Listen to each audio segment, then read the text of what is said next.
حضرت عمر رضی اللہ تعالیٰ عنہ فرمانے لگے، لوگو تہجد میں کسی کو روتے دیکھ کے یہ نہ سمجھنا بہت بڑا آدمی ہے، لا تغرنکم تنتنۃ الرجل باللیل فی صلاتہ، کسی کو تہجد میں ہچکیاں لیتے گڑ گڑاتے دیکھ کر یہ نہ سمجھنا کہ رابعہ بصری ہے، جنید بغدادی ہے، یہ نہ سمجھنا کہ بہت بڑی عورت ہے، بہت بڑا مرد انسان ہے۔ ان الرجل کامل، مکمل، اکمل، اعلیٰ ترین انسان جانتے ہو کون ہے؟ من ادى الامانۃ الی من ائتمنہ ومن سلم المسلمون من لسانہ ویدہ،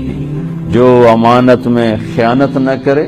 جو کسی کو دھوکہ نہ دے اور کسی کو تکلیف نہ پہنچائے، وہ سب سے اعلیٰ درجے کا انسان ہے۔ فبأي آلاء ربكما تكذبان